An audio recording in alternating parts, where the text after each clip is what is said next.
хохирж байгаа гэж хэлэх боломжгүй гэж байна. Яагаад гэвэл цөмийн туршилт нь тас ингээд хохирсон хүмүүсийн үр хүүхдүүд нь цаашдаа ч гэсэн төрж байгаа болохоор энийг яг ийм тоогоор гэж хэлэх ямар ч боломжгүй.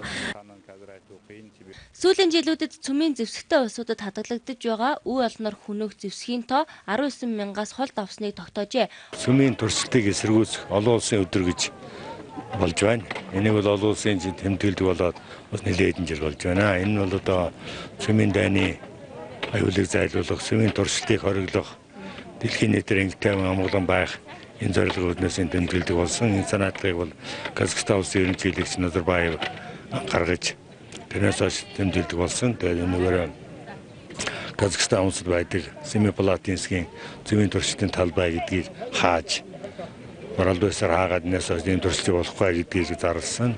Энэ бол дэлхийн нийт бас ач холбогдолтой үйл явдал болж байгаа. Манай энэ нийтэд бол энэ Казахстан улс элчин сайдын яамтай хамтарч энэ арга хэмжээ жилбэр тэмдэглэдэг болоод нэлээд хэмжээ болж байна. Казахстан улсаас хэрэгжүүлж байгаа атом төсөл нь цөмийн зэвсгийн туршлагыг зогсоохын төлөө дэмжлэг үзүүлэхэд иргэдийн дуу хоолойг нэгтгэх зорилготой юм а. ТВ-с мэдээ Ариун Туяа Мөнхөд мэдээллээ.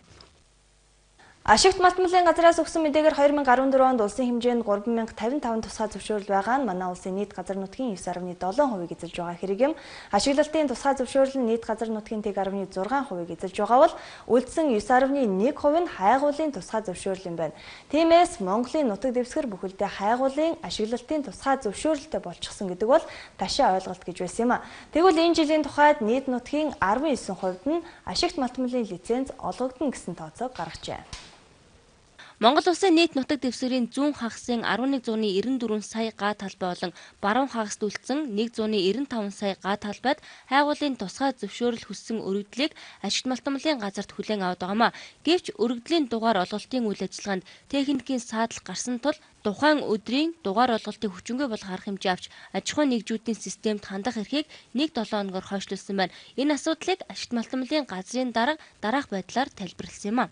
Хайгуулын тусгай зөвшөөрлийг нийтдээ 19 газар нутгийн 19% нь олгож эхлэхээр төрөөс тогтоосон талбайд бид хайгуулын зөвшөөрлийг шийдвэрлэж байна. За 104-р градусаас баруун тийшээ нутгийн баруун хагаст бол бид нэр тусгай зөвшөөрлийг одоогийн байдлаар 1.7 саяга талбайд бол тусгай зөвшөөрлийн өргөдлийг аваад за яг одоо шийдвэрлэгдээд оглогдсон тусгай зөвшөөрөл бол 500 тусгай зөвшөөрлийг олгосон байна. За нийтдээ бол ашигт малтмалын газар дээр одоо бүртгэлтэй 3000 гаруй тусгай зөвшөөрөл. За энэний 1400 ашиглалтын тусгай зөвшөөрөл, 1600 гаруй нь бол хайгуулын тусгай зөвшөөрөл бүртгэгдсэн байна. За 11.9 сая га буюу нийтдээ 19 одоо хувь маань ерөөсөө яг баруун зүүн хоёр хэсэгтээ бол тэнцүү хуваагдсан байгаа. Тэгэхээр зэрэг одоо бол бид нар яг гаагаар нь л шийдвэрлэж байна. Хайгуулын тусгай зөвшөөрөл авахар бүртгүүлсэн нийт аж ахуйн нэгжүүдээс дотоодын хөрөнгө оруулалттай 1076 компани, гадаадын 100% хөрөнгө оруулалттай 50, хамтарсан хөрөнгө оруулалттай 12 аж ахуйн нэгж байгаамаа. Энэ жилийн хувьд газар нутгийн 19% хайгуулын тусгай зөвшөөрөл олгоно гэсэн тооцоог гаргаад байгаа юм. ТВ-с мэдээ Ариун Туяа Ариунбал мэдээллээ. Улаанбаатар хотын агаар хөрс усны бохирдлын гол их үүсвэр нь гэр хорооллын айл өрхийн ил задгаа хог хаягдал стандартын бус бие засах газраас шалтгаалan үүсдэг байна. Харин орон нутгийн үндэсний ус бохирдолтой байгаа нь үндэсний усны их үүсвэрийн хамгаалалт байхгүй халдваргүйжүүлэлт хийгддэггүйгээс болж байна. Газрын хөрс нь усаагаар ургамлаас илүү удаан хугацаагаар бохирдуулагч элементүүдийг өөртөө шингээж чадгалдаг. Өөрөөр хэлбэл жил өнгөрөх тусам улам нэгтшин илүү их талбайг эзэлдэг гэсэн үг. Хөрс бохирдсноор гүний болон хөрсний цэнгэг ус, өвс ургамал, хүнсний ногоо устаа зогсохгүй хүний эрүүл мэндэд аажмаар маш их хохирлыг авчирдаг. За ингээд бодгод нийслэл хотынхон хорт утаа тоосонцроор амьсгалж, нянтай хөрсөн дээр алхаж бохирдолтой ус хүнсний ногоог хоол ундандаа хэрэглэж байна. Аймагуудын хувьд бол мөн одоо 31 сүмд бол хүнд металлын агуулгын өөрөөр хэлбэл ингээд хатууд байж мөнгө байж үндэс дэжин эдгээр одоо үндэсний усны стандартаас өндөр гарсан. Энийг бас 20 гаруй хувь 30% нь одоо бохирдолтой их бохирдолтой гэсэн ангилд ороо явж байна. За аймагуудын төвийн бол нэг 12%, 12-ын одоо 21 аймгийн ас бол нэг 12% нь бол бас их бохирдолтой гэсэн ийм ангилд одоо ороо явж байна. Гэр хорооллын 180 гаруй мянган айлын ихэнх нь хашаанда 2-оос доошгүй жорлонгийн ухсан байдаг. Түүнчлэн олон хайл муу усны нүхгүй, бохир ус аялал задгаасгадаг хөрс усны бохирдолтой байдаг. Буруу хөгжилтэй орнуудын нийтгүй амын 1 орчим хувь нь туузан хорхоо хавдраар өвчүүлж, нүдний архаг өвчний улмаас өнгөрсөн хугацаанд 6 сая хүн сохорчээ. Энэ нь ч мөн хөрс усны бохирдолтой холбоотой. Нийслэл гэлтгүй аймагуудад ч хөрс усны бохирдол их байна. Энэ нь ундны усны их үсгүүр нь хамгаалалт халдваргүй жилэлтгүй. Дээрээс нь иргэд тусаа зөөвөрлөх явцдаа бохирдуулдаг байна. Ундын усны бохирдол бол ерөнхийдөө яг тухайн одоо худгийг за сундад дээр бол тухайн худгийн хамгаалалт муугаас болж байна. Жишээлбэл одоо юу гэдэг ундын усны одоо их үсвэрийн худгаас хамгаалтын бүс эрүүл ахуйн хамгаалтын бүсэд тогтоох хэрэгтэй. Ийм хамгаалтын бүс тогтоогоогүй тэр эрүүл ахуйн хамгаалтын бүс дотор бохирдуулж их үсвэрүүд байгаа учраас ундын усыг бохирдуулж байна. Нэгдүгээр асуудал. Хоёрдугаар нөгөө ундын усыг чинь олборлож гаргаж ирээд хадгалж байгаа усан сан хадгалж байгаа. Тэр усан сангийн угаалаг хадгалж чадахгүй байгаас бохирдчихэ. Иргэд хэрэглээнийхээ усыг бүрэн цэвэршүүлж чаддаггүй юм байна. Холорминоор ариутгалааж бүрэн цэвэршдэггүй гинэ. Харин ч холорминтой усыг буцалгаж хэрэглэснээр хоолоодны өвчлөл үүсэх магадaltaй байдгийг тогтоосон байна. За тэгэхээр гэр хорооллын түгээлтэй усны эрүүл мэндийн баталгааны тухай яриад ч хэрэггүй болж байгаа юм а. За учир нь 7 хоног бүр ус хадгалдаг савыг цэвэрлэгч холорминаар цэвэрлэдэг. За түүнчлэн зарим айл хашаанда гүний худагтайж эрүүл ахуйн шаардлага бас л хангадаггүй. Тэдгээр худгийн олонх нь 20-50 метрийн гүнтэй байдаг нь чанарын шаардлагыг хангахгүй байгааг мэрэгжилтнүүд сануулсаар байгаа юм а. Энэ амралтын бэмб нэм гаригуудад нийслэлийн томоохон гэлтгүү худалдаа үйлчилгээний газрууд хөл хөдөлгөөн ихтэй байна. Учир нь хичээлийн шинжил эх 7 хоногт эхлэх учир бэлтгэлээ базааж байгаа нь энэ хэрэгэ. Тэгвэл нэг сурагчийн бэлтгэл дунджаар 400 орчим мянган төгрөгт багтаж байна. Тэгэхээр энэ 7 хоног үндсэндээ дуусч эх 7 хоногийн мегмар гараг бол 9-р сарын 1-ний өдөр тохиож байгаа. За өнөөдөр маргааш бол хичээл эрсэл бэлтгэх сүүлчийн өдөр гэж бас хэлж байна. За ямар ч байсан өнөөдрийн хувьд бол Нарантуул худалдааны төв иргэдийн хөл хөдөлгөөнд маш их дарагдсан байна. За эргээд хичээлийн хэрэгсэл болоод за сургууль цэцэрлэгийн хүүхдүүдийнхээ бэлтгэлийг хангахаар бол маш ихээр Нарантуул худалдааны төвийг зорж байна. Иргэдийн хамгийн их очиж үйлчлүүлдэг газар бол Нарантуул худалдааны төв. Өнөөдөр л гэхэд иргэдийн хөл хөдөлгөөнд дарагдсан байсан юм. Эцэг эхчүүд хүүхдүүдэд дагуулan хичээлийн хэрэгсэл, дүрм тувцас, бусад үлдсэн эд хэрэглэлийг нь бэлдэж байна. Ерөнхий боловсролын дунд сургуулийн хүүхдийн хичээлийн хэрэгсэл, өмсөх хувцсыг бөөний үнээр худалдаалдаг. Дэлгүүр худалдааны төвүүдээр очиж хүүхдийнхээ хувцсыг бэлтгэхэд дунджаар нэг хүүхдийн хичээлийн хэрэгсэл 400 мянган төгрөг болж байгааг эцэг эхчүүд хэлж байна. Хичээлийн хэрэгсэл хичнээн хүүхдийн юм бэлдэж чинь хичнээн төгрөгөө ер нь болж байна. 2 хүүхдийн бэлдсэн. Аха. 7-800 мянган төгрөг. Хичээлийн хэрэгслийн үн хөлсөр нь ямар байх шиг байна. Дундчаар л. Дундаж тань. Хэмжиж яана хичээлийн хэрэгслийг бэлдэж. Хэмжиж байна. Ер нь дууссан уу? Юу аав? Арай дуусаг байгаа. Одоо юу дутуу байна? Дэвтэр дутуу байна. Усан бодог баахан л юм дутуу байна дөө. Ээж аав нь ер нь чиний аавыг гэсэн бүгдийг л авч өгч гинөө. Өнөөдөр л гараад явж амжих гал явж байна. Хичнээн хүүхдийг хэрэглээд бэлдэж байна. Нэг хүүхдийн юм л бэлдээ явж байна. Ер нь үн хүнс нь хэр баг шиг байна. Хичнээн төгрөг зарцуулж байна. Сайн мэдэхгүй байна. Дуусаагүй л. Одоо таны жагсаалтан дээр нь юу байна? Одоо нэг хэрэг хичээлийн хэрэгслүүд нь л байна да. Бусдыг авцсан. Юу дутуу байна? Одоо энэ бал үзэг балууд нь үзэг балаад авч ямжаагүй бусдыг нь авцсан юм байна шүү дээ. Ер нь хичнээн төгрөг зарцуулж хичээлийн хэрэгсэл бэлтгэхэд. 200-д хэдэн настай хүүхд юм? Энд л бэлтэж байна да. Ямар ч тач хичээлийн шинэ жил эх 7 хоногийн мегмар гарагт эхэлнэ. Эцэг эхчүүд хүүхдүүдэд дагуулan өнөөдөр маргааш 2 өдрийн дотор хичээлийн шинэ жилд хэрэглэх сургуулийн бэлтгэлээ базааж байна. Зах худалдааны төвүүдэд хичээлийн хэрэгслийн үн бага хэмжээгээр нэмэгдэж байгаач иргэдийн хөл хөдөлгөөн их байсан юм. ТВ-с мэдээ Ариун Туяа мөнхөд мэдээллээ. Өнгөрсөн хичээлийн жилд Монголын сурагчдын холбоо болон ерөнхий боловсролын зарим сургуулиуд хамтран School Police буюу сургуулийн цагдаа хөтөлбөрийг хэрэгжүүлсэн. Дээр хөтөлбөр тодорхой үр дүн өгсөн учраас энэ жил дахин хэрэгжих юм байна.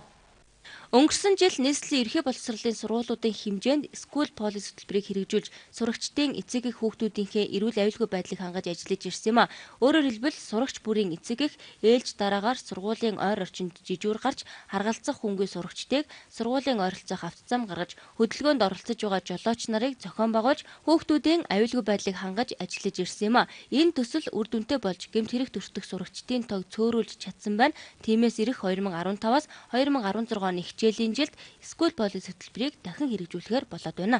Сургуулийн хашаанд урд нь хүүхдүүдийг дээрэмддэг тийм ээ. Сургуулийн ойр орцсон янз янзын халдлагын бүр бүлэглэл хүртэл байдаг байсныг хүртэл цагдаагийн болготой хамтраад тослон цосоо чадчихсан.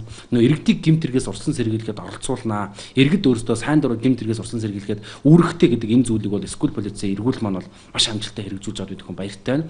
Ийм учраас 9 сарын 1-ээс эхлээд танаа гэр бүлд магадгүй одоо эргүүлд гарна гэсэн одоо мэдээлэл сургуулиас очиход манай эцэгчүүд маань замын хөдөлгөөний аюулгүй байдлыг одоо хүүхдүүд тарж орох явцад хангах. За дээрэс нь сургуулийн ойр орчимд гэмтэргийн одоо хандлага юу ээж болох вэ? Янз янзын одоо аюултай байдал юу вэ гэдэг тал дээр хяналт тавьж ажиллахыг бас нийт эцэгчүүдэд уриалж байна. За мөн онцгой гавьяа байгуулсан амжилт гаргасан эцэгчүүдийг бол бид нар нийслэлийн эрдэнэ төлөвчдийн хурлаас Улаанбаатар хотын цагдаагийн газраас сурагчтай холбооноос бол шагнаж оршуулт бэлэн байгаа гэдэг нь чинь бас хэлье.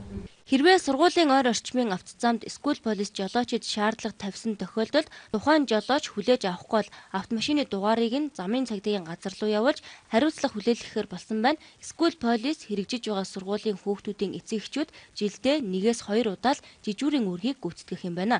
ТV9 мэдээ Ариун Туяа, Ариун Бол мэдээллээ. Дархан Улаан аймагт 2015-аас 16 оны хичээлийн жилийн нээлт болохтой зэрэгцсэн 2 шин цэцэрлэг үүд хаалгаа нээж байна. Ингэснээр тус аймагт цэцэрлэгт хамрагдах насны хүүхдүүдийн 80% нь цэцэрлэгт хамрагдаад байна. Дархан Улаан аймагт цэцэрлэгт хамрагдах насны 7000 гаруй хүүхэд байгаа. За үүнээс 80% нь цэцэрлэгт хамрагдаад байгаа юм. За ганц нийслэлгэлтгүй хөдөө орон нутагт ч цэцэрлэгийн хүрэлцээний асуудал хөндөгддгөө. Тэгвэл энэ хүндрэлийг багжуулах бууруулах зорилгоор энэ жил Дархан Улаан аймагт 100-аас 150 хүүхдийн хүчин чадалтай 2 цэцэрлэгийг шинээр барьж байгаа юм а. За хичээлийн жил шинээр ашиглалтанд орж байгаа 8-11-р цэцэрлэгийн барилгын ажилтай боловсрол соёлын шинжилгээ ухааны дэд сайдуулга танилцсан багш ажилчидтай уулзаж тэдний санал хүсэлтийг сонсож тулгамдж байгаа асуудлуудыг хэлсэн юм а. 12-р цэцэрлэг 100 хүүхдийн хүчин чадалтай ашиглалтанд ороход бэлэн болжээ. Дархан сумын 15-р багт орсон тогтнож байгаа 11-р цэцэрлэг шинээр байгуулагдсан цэцэрлэг ажиллагаа явуулах гэдэг бэлэн болсон байна. Тийм болохоор 4 настай 5 настай хүүхдүүдээ бид нар бол юу яасан байгаа.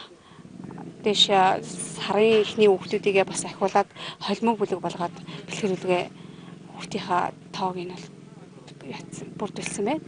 Нэг цэцэрлэг нь бол нэг тэрбум төгрөг төсөв төртөгтэйгээр энэ бандын толгой юу 11 дугаар цэцэрлэг нь тэрбум 200 сая төгрөгийн өртөгтэйгээр одоо ингээд үндсэндээ ашиглалтанд ороход бэлэн болоод байна. Одоо гол нь зөөлөн хөдлөл, тавилга, хогшил одоо тэр зүйлүүд нь бол боловсролын яамнаас ирэх ёстой. 8-р цэцэрлэг 150 хүүхдийн хүчин чадалтай стандартын дагуу тусдаа унтлагын өрөөтэй гэдгээрээ онцлог. Харин цэцэрлэг төвийн дулааны шугамаас хол болохоор нам даралтын 100-аар дулаанаа шийджээ. 8-р цэцэрлэгийн барилгын ажил 90% хангагдсан. Барилгын ажлыг Хатган Болор компани хариуцсан ажиллаж байгаа. 9 сарын 1-ээс өмнө хүүхдүүдэд хүлээн авахар ажиллаж байна. 1-р багт маань багийн судалгаагаар 460 хүүхэд 2-оос 6 хүртэлх насны хүүхэд хамрагдах ёстой. Тэндээс бэлтгэл бүлгээ нэг анги, ахлах бүлэг 2, дунд бүлэг 1, бага ангийг 2 бүлэгтэйгээр зохион байгуулж, бүлэг зохион байгуулалтын хаваарлт хийлээ. Дулааны асуудал манайхан өөрөө хажуудалтай уурын зух барилж байгаа. Уурын зухаараа дулааныхаа асуудлыг шийдэх, дулааны хашгамыг одоо холбоотой хийгээд дууссан байгаа. Зүгээр энэ төсөвтэй холбоотой хүндрэл дээр бол манай бас хувийн хөвшил буюу одоо энэ цэцэрлэгийг барьж байгуулж өгж байгаа компани болоод бас их санаачлагтай мөн одоо нийгмийн хариуцлага гэж ярих юм бол тэрийг бас их хүлээж өөрийнхөө зардлаар бас энэ цэцэрлэгийг 9 сарын 1-нд бас ашиглалтанд оруулахаар чармааж ажиллаж байгаа юм байна. Энийг дагаад бас энэ одоо дүүрэг гэдэг юм энэ хороондоо бол бас ажлын байр шинээр нэмэгдэж байгаа ийм бас үйл явдал болж байна. Тэгэхээр энэ болгоныг бол бас газар дээр танилцаад шийдвэрлэх асуудлуудыг шийдээд явж байна. За эдгээр цэцэрлэгүүдийн доторх тоног төхөөрөмж, тогшил, техник хэрэгслийг боловсрол соёлын шинжилгээ ухааны яамнаас энэ сарын 26-наас 28-ны өдрүүдэд авч бүрэн тогтчлтыг хийхээр болжээ.